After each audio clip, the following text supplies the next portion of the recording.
Other കളത്തിൽ Mathew MSFS രചിച്ച ഈശോ വാഴട്ടെ എന്ന ഗ്രന്ഥം ധ്യാനോപാസകർക്കും ധ്യാന വ്യാഖ്യാതാക്കൾക്കും ഒരു കൈപ്പുസ്തകമാണ്. അധ്യായം 22. സുവിശേഷമാകുവാനും സുവിശേഷം ഏകുവാനും. ആദിയിൽ വചനം ഉണ്ടായിരുന്നു, വചനം ദൈവത്തോടു കൂടിയായിരുന്നു, ദൈവമായിരുന്നു ഈ വചനം. യോഹന്നാൻ 1:1. യോഹന്നാൻ 1:3 നാം ഇപ്രകാരം വായിക്കുന്നു, സകലവും അവിടുന്ന് വഴി ഉണ്ടായി. 4 നാം വായിക്കുന്നു, അവിടുന്നിൽ ജീവനുണ്ടായിരുന്നു. ആയിരക്കണക്കിന് പൊൻവെള്ളി നാണയത്തേക്കാൾ അങ്ങയുടെ അധരത്തിൽ നിന്നും പുറപ്പെടുന്ന നിയമമാണ് എനിക്ക് അഭികാമ്യം എന്ന് സങ്കീർത്തകൻ പറയുന്നു. 119:72. ദൈവവചനത്തിന് ഞാൻ നൽകുന്ന സ്ഥാനം എന്ത്? ജീവിതത്തിൽ എനിക്കത് അത്യാവശ്യമായ ഒന്നാണോ എന്ന് ഞാൻ ചിന്തിക്കേണ്ടിയിരിക്കുന്നു. എന്റെ വ്യക്തിത്വ രൂപീകരണത്തിലും വളർച്ചയിലും വചനത്തിന് എന്ത് സ്ഥാനമാണുള്ളത്? യോഹന്നാൻ 1:1 മുതൽ 18 വരെയുള്ള തിരുവചനങ്ങൾ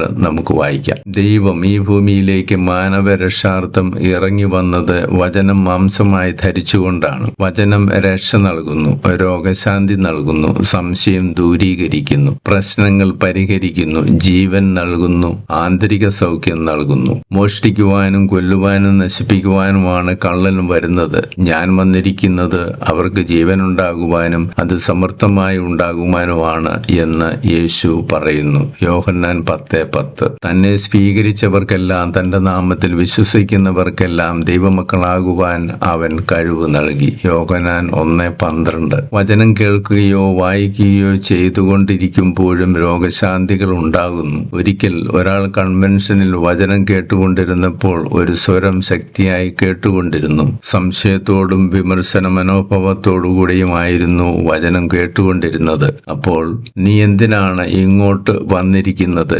ഇതായിരുന്നു ആ സ്വരം. വ്യക്തിത്വത്തിന് വ്യതിയാനം വരുത്തുവാനുള്ള തീരുമാനവുമായി അവൻ തിരിച്ചുപോയി. അത് നമ്മുടെ ദൈവത്തിന്റെ വചനം എന്നേക്കും നിലനിൽക്കുന്നു. ഏശയ്യാ 40:8. ജീവിതം വചനം കൊണ്ട് നിറയ്ക്കുമ്പോൾ എല്ലാം സുന്ദരമാകുന്നു. വചനത്തെ പരിഹസിക്കുകയോ സംശയിക്കുകയോ അവഗണിക്കുകയോ ചെയ്താൽ ശിക്ഷിക്കപ്പെടും.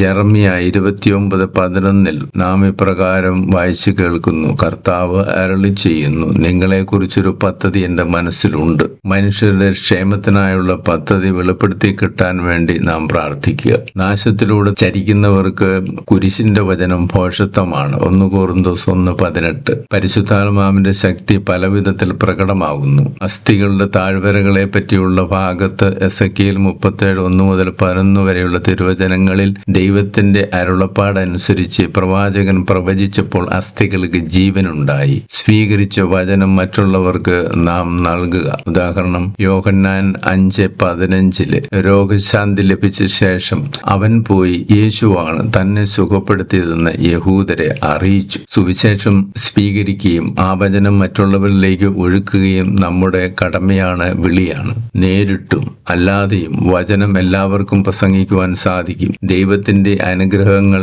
രക്ഷ, പരിപാലനം, സംരക്ഷണം എന്നിവയാണ് ഞാൻ പ്രസംഗിക്കേണ്ടത്. ക്രിസ്തു ശിഷ്യൻ യേശുവിന്റെ കൂട്ടുകാരൻ മാത്രമല്ല, സഹപ്രവർത്തകൻ കൂടിയാണ്. എന്നെ അനുഗമിക്കുവാൻ ഞാൻ നിങ്ങളെ മനുഷ്യരെ പിടിക്കുന്ന മുക്കുവരാക്കാം.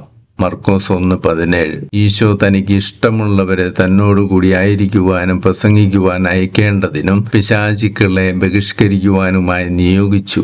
മർക്കോസ് 3:13 മുതൽ 15 വരെയുള്ള തിരുവചനങ്ങൾ. ഈശോ ശിമിയോനോട് പറഞ്ഞു, ഭയപ്പെടേണ്ട, ഇപ്പോൾ മുതൽ നീ മനുഷ്യരെ പിടിക്കുന്നവനാകും. ലൂക്കാ 5:10. മരിച്ചവർ തങ്ങളുടെ മരിച്ചവരെ അടക്കട്ടെ, നീ പോയി ദൈവരാജ്യം പ്രസംഗിക്കുക. ലൂക്കാ 9:60. മത്തായി 28:19-20 തിരുവചനങ്ങൾ. മർക്കോസ് 16:15-16 തിരുവചനങ്ങൾ വായിക്കുക.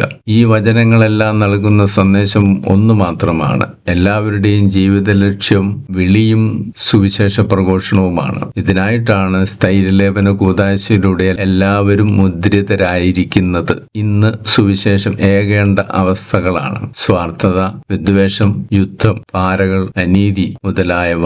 യേശുവിനെ ധരിക്കുന്നവന് ഭംഗിയായി യേശുവിനെ കൊടുക്കുവാൻ സാധിക്കുന്നു.